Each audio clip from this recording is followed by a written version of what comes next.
can tell, this month is about the body.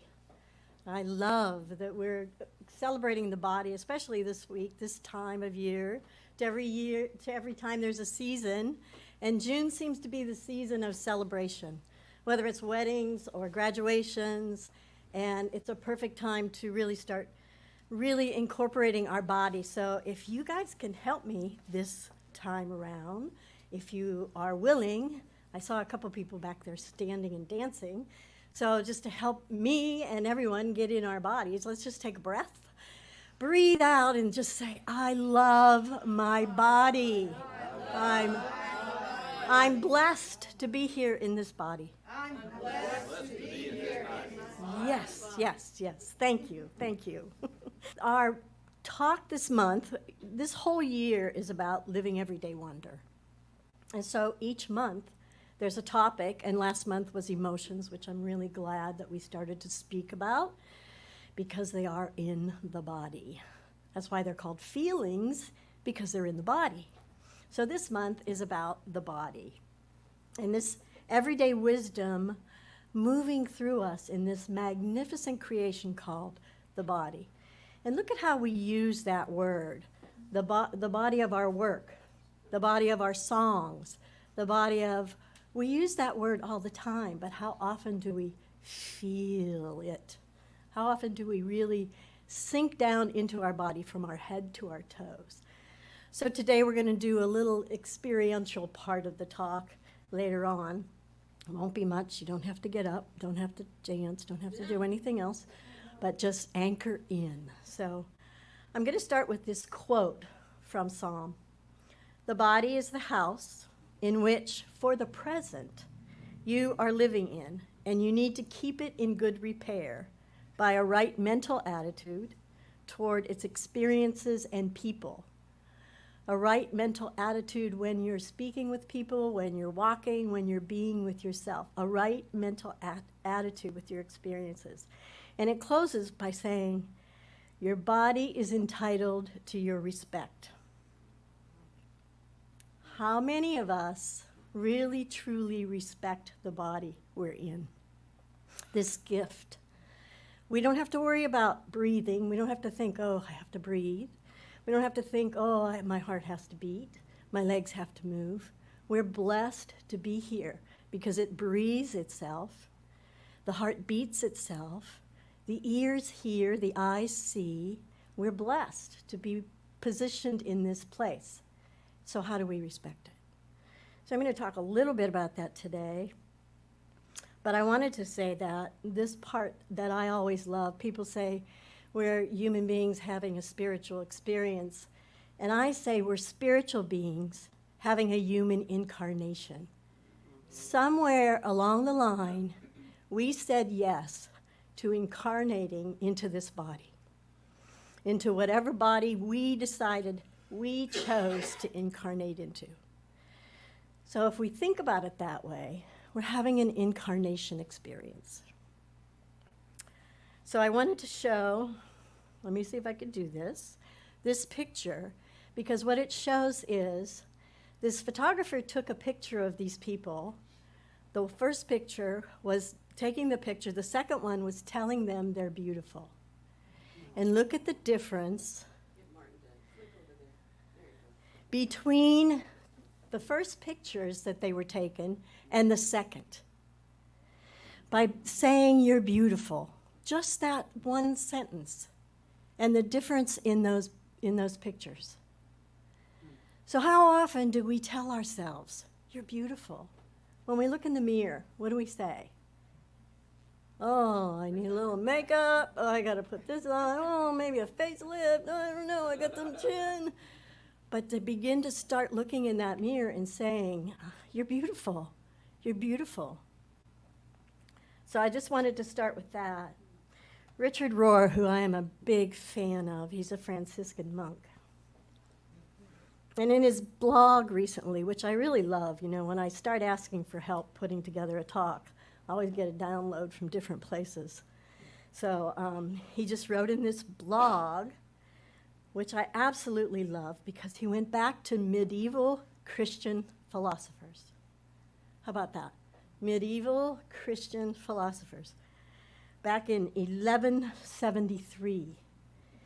These philosophers talked about humanity was given 3 different sets of eyes. 3 different sets. We were given 3 different sets of eyes, each building on the other one. The first eye was the eye of the flesh. It comes from thought.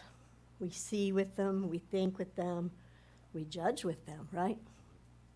The second eye is the eye of reason. That's where our meditation comes in. That's where we do our reflection. That's the second eye. And then we have a third eye. And I know that the Eastern philosophers talk about the third eye a lot, but we have a third eye.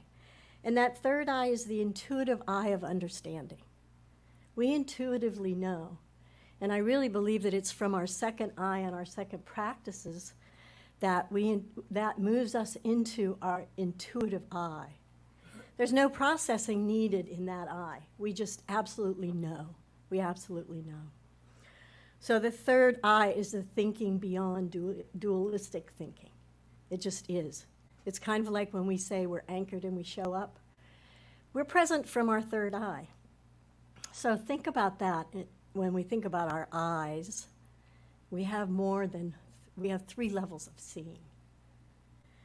So we need all 3 sets of these eyes. We need all 3 sets to create this healthy culture that we practice in our daily practice through meditation. And it helps create a healthy spirituality. So without all these 3, we can perpetuate our problems. We need all 3. So we need to see from that third eye perspective. And most often, most people that see from that third eye perspective, and you can own this, guys, are poets, metaphysicians, and authentic mystics. So that's what we are. We're the mystics walking in the world, seeing from our third eye. We see the whole picture. So from the third eye perspective, let's look at how we see the rest of the body. And remember, this body keeps score. It's been said that the issues are in our tissues, right? We absolutely know that if something's going on, our body will respond. We can't deny it. But instead of saying what's wrong when something's happening, let's take a look at what are you saying to me, which means we have to be really quiet to be able to hear what the issue is that's in our tissue.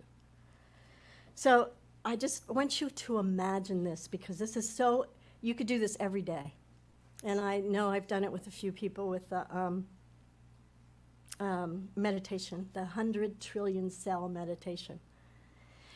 We have 100 trillion cells operating in our body right now. Not just me, not just you, the whole world is operating through 100 trillion cells. And we talk about our oneness. We talk about a world that works for everyone. It's already working. We are moving beyond this idea of other and different, because all of us have these 100 trillion cells. And they're glowing with this beautiful, bright light. So imagine as you're sitting there, or as you're across the, whatever the wires are, what you're sitting through and in is 100 trillion cells, and they're moving. So we're constantly moving. Whether it's thinking, whether it's breathing, even if we're sitting, our cells are busy doing the work. So what is the message for you that you're giving those cells? Just think for a minute. What am I giving those cells? Oh, I have to be at, graduation at 4 o'clock? Or what is the message? How do you sit yourself still enough to begin to feel and hear what your body's translating for you? Because sometimes we got the wrong message. And I'm going to go back, all the way back to Adam and Eve. Because in that time, we got the message that there was shame involved. Don't pick the apple. You're going to get sent out of the Garden of Eden. What message did we tell our bodies then? And what message are we carrying down through the ages? I've always believed that consciousness is hereditary. We talk about, DNA and all, what our fathers had, what our great-grandfathers had. They had a consciousness too. And I believe that it's consciousness that's hereditary, that gets passed down. But we could say no. That we can end it right here. With all the work that we do with Science of Mind, we know that we could change. We change our thinking, we change ourselves. It's not just changing our beliefs, we're changing ourselves the moment we change our thinking. So that's the part that we have to be awake and aware of. The vanity that we see in the world is expensive. Think about it. Sonia Renee Taylor, who wrote The Body is Not an Apology, it's a great book that really talks about how we are continually apologizing for the kind of body we're in. We're apologizing if we get sick. We're apologizing if for me, it's like, I apologize that I don't have 2 more inches in my height. I need a step stool with everything, and I'm always sorry about that. And other people are apologizing for all these different reasons, body reasons I'm talking about. So the question is, how has the body and vanity fueled your consumerism? I know a long time ago, and I don't remember what it's called, subconscious healing. Remember when you're in the movie theaters and all of a sudden they flash something on the screen, like a popcorn, and just thank you, subliminal advertising, which they found to be illegal. But you go in and go, oh, I want a Coke or I want a popcorn. Well, now it's everywhere. It used to be a girl standing by a car. Did that make you want to go buy the car? It's all this marketing and all these imagings that tell us we're not enough. It's always about, you're not enough unless you get this car. You're not enough unless you get this beauty treatment. You're not enough unless. And the more we're aware of what is happening. Do you know the average for women in 1 year is $3,800 a year that they spend on beauty products? I don't know what kind of beauty products, but just different ways to adorn our body. That's the average for women. Men are picking it up. Men, the average is $3,000. We're not too far ahead, girls, women. We're not too far ahead. Men are catching up. That body deodorant that makes you get the girl or the guy or, all that is advertising. That's what vanity costs. So all we have to do is just stop and think, it's not a bad thing if I want to do that. The Egyptians adorned themselves. They put the earrings on. Nothing wrong with that, as long as you're comfortable in your body and you're not doing it for approval. So what messages do you send your body?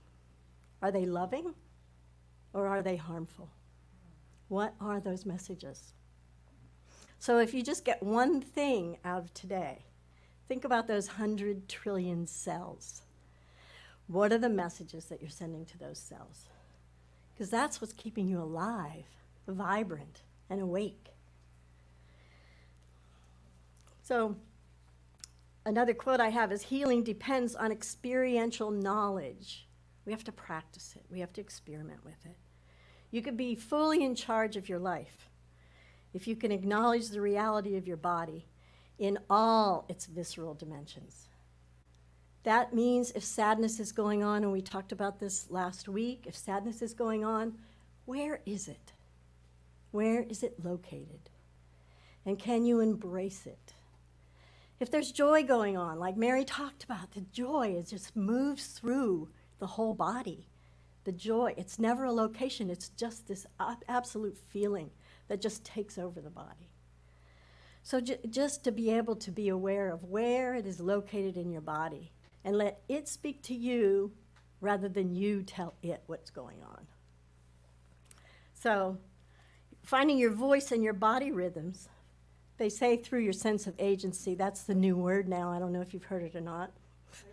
But everybody talks about agency, especially in psychological terms. And what it means is feeling like you're in charge of your life. Science of mind has known agency before the word was invented, I think. You know, being in charge of your life, knowing that you have a say, you have the will to change things, knowing that you have the ability to shape your circumstances. So it comes from this awareness of body-based feelings. We call it somatic healing. So the greater our awareness of what's going on in our body, like for me, I always flush whenever I talk or whenever I move through stuff. That's just part of my body history. I just go through it. And before I used to go, God, I hate this. How do I cover this up? How do I do, you know, how do I look perfect? And for me, it's like, okay, this is part of my perfection. You know, one of the first classes I took with Brene before all the TED Talk and stuff, she did this thing called Courage Works. And what we had to do was we had to write on our hand, I am enough. And I carried that, and we carried that through, and we took pictures of ourselves and posted them on Facebook that I am enough. And so walking through the day, I am enough. Whatever I get done, I got enough done. Whatever I need to do today, I've done enough. Whatever it is, I'm enough. And it's just a helpful reminder. It's like a mantra. So knowing what we feel is the first step in knowing why we feel that way. So it's knowing what we feel. Most human beings, if you ask them about feelings, they could name 4 or 5. But there's over 80, over 100, over more than that. But because we haven't really learned about emotions, most of the time, I don't know what you were told when you were growing up, mine was don't cry and don't be angry, which was like, you know, telling a little girl not to cry was kind of hard, you know, really stuffed it down. But there was more than that. There's grief. There's, you know, there's more than grief. There's so many more emotions. And Brené's book, Atlas of the Heart, really talks and delves into the emotions. And when you look at your emotions and where they're held in your body, and you'll hear yourselves talk about it, like, oh, they're a pain in the... Somebody said the other word. Or, yeah, we're talking about body parts, you know. I had a friend who was really, really angry, and she got a kidney stone because she was off, right? She was angry. So the body always tells us what's going on. Yeah, yeah. So we say pain in the neck, or we have a headache, or all these other things. Another one, which I absolutely love, is I have a gut feeling. We have a gut feeling, yeah, yeah.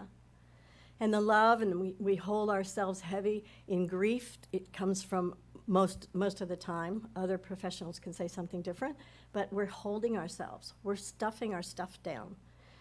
And the body doesn't like that. The body doesn't like that, and the body is our friend. So we get to listen to what the body has to say. So we have to begin with this idea of self-care. And I think this is just a new thing that has come from all the wisdom that has been handed down through the ages. They're finally getting to the point where we have to take care of ourselves. And it's not being selfish to take care of ourselves. So it's the practice of not letting the pain accumulate in our body. It is a constant practice. Whether it's taking a shower, going for a walk, doing art, all these different ways of self-care, getting a massage. We have to continue to remember that our lives are valuable. We are valuable. We are valuable beings. And that goes back to the example of I am enough. Whenever anything's going on, if there's any anxiety that's being felt, make a choice to go do something. Work it out. I don't know. Some people eat it out. I don't do it that way. I go for a walk. But there's different ways that we can really bow down to the anxiety without letting it take us over. And your body can tell you which way that is. And this way, we start to set up our nervous system so that we can control it. So in Sonia Renee Taylor's book, The Body's Not an Apology, she has 4 pillars that I'd like to use. And these are the 4 pillars of practice. The first one is taking out the toxic. I know we do a lot of body cleanses, but it's the toxic that's in our head too. We have to dump that junk that we're telling our bodies. We have to dump it. Turn down the volume of body negativity. Let it go. When you look in the mirror, look at the positive, look at how happy, look at what it's carried you through. All your scars, the wrinkles, anything, the muscles, the muscle atrophy, all of it is part of maintaining and progressing into this world. So turn down the volume of body negativity, which means also, what am I watching that contributes to the oppression of my body? Because when we're watching that, we are oppressing. We're like, oh, if I had that. We have to give up the shoulds. I should look like that. I should take that vitamin. I should. And so I'm asking you to stop shoulding on yourself. Stop the shoulding. So we have to quit making our bodies shame, negative, quit watching the media. Just go on a media fast. I don't know if you've looked or not, but Facebook and Instagram, I've really started to look. It's like there's a great saying from somebody, and then all of a sudden there's an advertisement. And then and it didn't used to be like that. It just used to be connection. It used to be about connection. Now it's about, what can I sell? What can I sell? Not us sell, but the marketers. And it's like every other one. Instagram's the same. I don't know about the other ones. Those are the only 2 I use. My granddaughter calls it the gram. It's not Instagram, it's the gram. So a whole different way of talking now. So mind matters. And this is where the radiating light comes in. So you have to curb bad-mouthing your body. If I have to use a wheelchair when I'm going into the airport instead of walking on getting to the plane, I have to have enough humility to say, I need a wheelchair. So I love using the meditation mantras. I radiate healing light. I radiate healing light. All the cells in my body are saying this at the same time. Now imagine the cells saying, I am life force vitality. If you sit there, and I use this on my knee all the time, I am life force vitality. If I notice I get a twinge in my knee, sorry, I start saying, I am life force vitality. I'm sending that life force to my knee. Not to try and change what's going on, but to try and love through it. And then there's other mantras, like I love my body. I have the body I need to live my best life. That one was a little tough for me because I still wanted those 2 inches in my height. I have the body I need. So then there's unapologetic action. Take a yoga class, do dance, just put on music. I mean, toward graduation, I always think about the song, I Sing the Body Electric.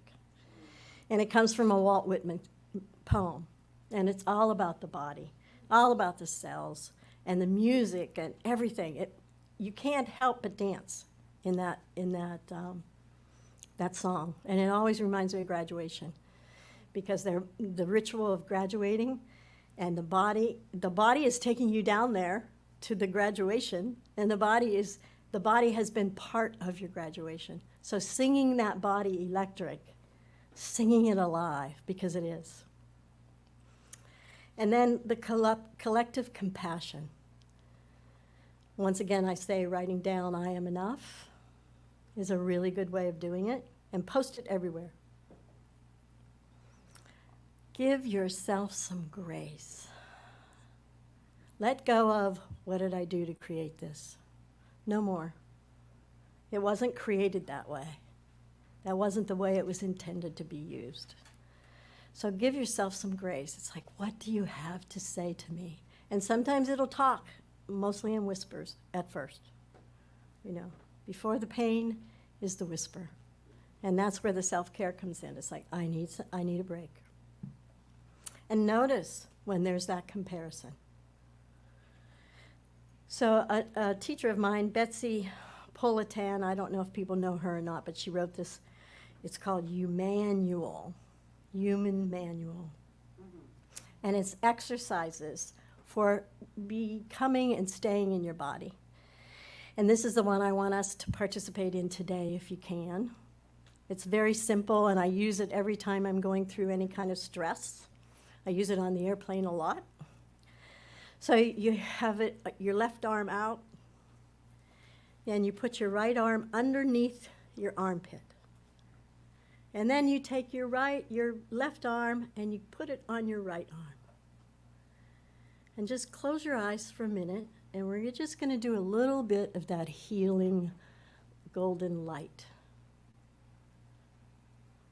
I am radiating healing light. This is part, when I do this, I kind of like hug myself. You know how we hug babies and we hug everybody? This is a somatic hug to do whenever you're in any kind of situation where you just need to calm yourself down a bit. I am radiating light. All my cells in my body are saying at the same time, I am life force vitality. I am that. I am that thing. I am that which I came to do in this blessed body. So in closing, I want to read a poem called Blessing for the Body by Kate Bowler and Jessica Ritchie in their book called Good Enough, 40-ish devotionals for a life of imperfection. Blessed is the body that offers soft hugs on hard days, whose curves fit our pets and our kids and our partners, whose hands hold another alongside hospital beds and nursing homes, and at the altar and on the first day of school, whose breasts nurse and legs run to chase littles, and whose toes balance us on earth, whose wrinkles tell stories of laughs and tears and worries.